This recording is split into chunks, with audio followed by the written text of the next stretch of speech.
میری بہن نے کہا ہے کہ ایک صاحب ہیں، ان کی عمر 90 سال ہو چکی ہے، اور انہوں نے اپنی زندگی میں اپنا گھر اپنے بیٹے کے نام کر دیا۔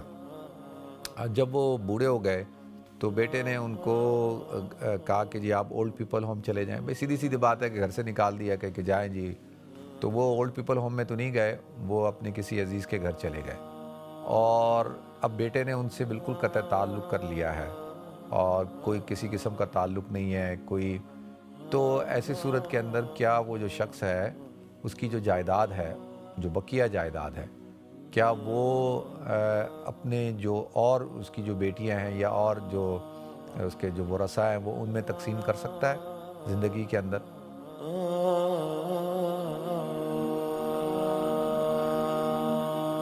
بسم اللہ الرحمن الرحیم۔ محترم ناظرین کرام، بزرگان دین اور میری عزیز ماؤں، بہنوں، بھائیوں، السلام علیکم ورحمۃ اللہ وبرکاتہ۔ میں آپ کا میزبان عبدالوہاب آپ کو پروگرام گفتگو کے اندر خوش آمدید کرتا ہوں۔ ناظرین، تو زندگی کے اندر تو انسان کو اختیار ہوتا ہے، جو دل چاہے کرے وہ کر سکتا ہے، اس کو پورا حق ہے۔ اور وہ گھر جس گھر میں بیٹا رہتا ہے، وہ گھر بھی اگر اس کا ہی تھا، یعنی اس بندے کا تھا، اور اس نے کسی وجہ سے اس کے نام کیا تھا، تو وہ بھی ایک تو ہے نا کہ اس نے اس کو دے دیا کہ بھئی یہ گھر تمہارا ہو گیا، پھر وہ تو ایک الگ معاملہ ہے نا۔ لیکن اگر اس نے صرف اس کے نام کیا تھا، وہ گھر اس کا نہیں تھا، تو اس گھر کے کو بھی وہ شرعی پوائنٹ آف ویو سے وہ اس کے اوپر دعویٰ کر سکتا ہے کہ بھئی یہ میرا مکان ہے، اور اسی طرح پھر اس مکان کو بھی اپنے ورثاء میں تقسیم کر سکتا ہے۔ تو وہ بالکل ایسے کر سکتے ہیں۔ لیکن یہ جو آپ نے ایک لفظ استعمال کیا ہے نا، آگ کرنا، یہ آگ کرنے کا جو لفظ ہے، یہ اسلام کے اندر اس کی کوئی حیثیت نہیں ہے۔ وہ اس طور پہ کہ اسلام میں یہ نہیں ہے کہ جی میں نے اس کو آگ کر دیا، آج سے یہ میرا بیٹا نہیں ہے، میری اولاد نہیں ہے، ایسا نہیں ہو سکتا۔ اولاد ہوتی ہے، نسل آپ ہی کی ہوتی ہے۔ آپ کہیں گے یہ میرا بیٹا نہیں ہے، تو آپ کے کہنے سے یہ نہیں ہوگا کہ وہ آپ کا بیٹا نہیں ہوگا۔ اگر آپ کہیں گے جی تو کل سے نافرمان ہے تو میرا نام تو استعمال نہیں کر سکتا، تو یہ نہیں ہوگا۔ ہاں، یہ ضرور ہے کہ شریعت اس بات کا خیال رکھتی ہے کہ بھئی ظلم اور زیادتی نہ ہو، نہ والدین کے ساتھ ہو، نہ اولاد کے ساتھ ہو، فیوریٹزم بھی نہ ہو۔ اور اگر اولاد نافرمان ہے اور اولاد اگر اس طرح کی حرکتیں کرتی ہے جیسے ان صاحب نے کیا، تو شریعت بالکل اس بات کی اجازت دیتی ہے کہ وہ شخص جو ہے وہ اپنی وراثت زندگی کے اندر وہ سب کو دینا چاہے دے سکتا ہے، اس کو نہ دینا چاہے تو وہ اس کو اختیار ہے کہ وہ نہ دے۔ اور لیکن جب اگر انتقال ہو جائے گا تو انتقال کے بعد جو ہے وہ پھر شریعت کے مطابق جو ورثاء کی جو حصے ہیں، ان کے مطابق جو ہے پھر وراثت تقسیم ہوتی ہے، ٹھیک ہے۔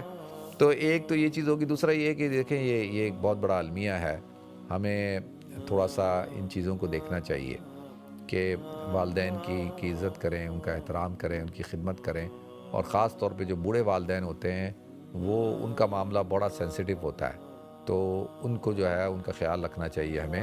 لیکن اگر آپ خود نہیں رکھ سکتے، ایک انسان ہے نا کہ اب ظاہر سی بات ہے کہ ایک شخص خود 90 سال کا ہے، اور اس کی جو اولاد ہوگی تو وہ بھی کم سے کم 60 سال کی تو ہوگی نا۔ بھئی اگر 30 سال کی عمر میں شادی کی ہو، بچے ہوں، تو 60 سال کی، اگر 25 سال کی عمر میں شادی کی تو پہلے بچہ تو 60-65 سال کا ہوگا۔ تو 60 سال کا آدمی خود جو ہے وہ بوڑھا ہو جاتا ہے، اس کی عمر بڑھ جاتی ہے، لیکن اس کی بھی تو اولاد ہوتی ہے۔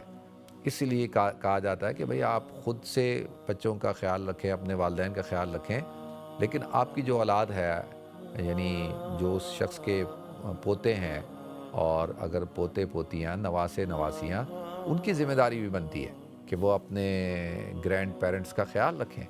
تو یہی تو ہمارا خاندانی نظام تھا، یہی تو ہمارا جس کو ہم اپنی مشرقی تہذیب کہتے تھے، جس پر ہمیں فخر تھا، ہم پراؤڈ تھے کہ بھئی ہماری تہذیب ہے، ہماری ثقافت ہے، ہم اپنے بوڑھوں کو، اپنے والدین کو، اپنے بزرگوں کو جو ہے تنہا نہیں چھوڑتے، ہم ان کو اپنے ساتھ رکھتے ہیں، ہم ان کی خدمت کرتے ہیں۔ تو وہ تو اب ساری چیزیں ختم ہوتی جا رہی ہیں۔ اب یہ باتیں مجھے ایسا لگتا ہے جیسے کتابی باتیں، اور جن گھروں کے اندر جنہوں نے اپنے بوڑھے والدین کو گھروں میں رکھا ہوا ہے، وہ یقین جانیے وہ بہت ہی مبارکباد کے مستحق ہیں، اور خوش نصیب ہیں وہ لوگ کہ اللہ نے ان کو یہ توفیق دی ہے۔ تو والدین کی خدمت کرنا اور ان کی جو برکات ہوتی ہیں اس کو آپ امیجن نہیں کر سکتے کہ والدین کی جو خدمت سے جو برکات ملتی ہیں وہ آخرت میں تو ملیں گی لیکن دنیا میں بھی ملتی ہیں۔ اسی طرح سے جو آدمی والدین کا نافرمان ہوتا ہے تو آخرت میں تو اس کی پکڑ ہوگی لیکن دنیا کے اندر بھی اس کو اللہ کی پکڑ کا سامنا کرنا پڑے گا۔ تو لہٰذا ہمیں ایسا نہیں کرنا چاہیے۔ اللہ تعالیٰ جو ہے ہمیں سمجھ عطا فرمائے۔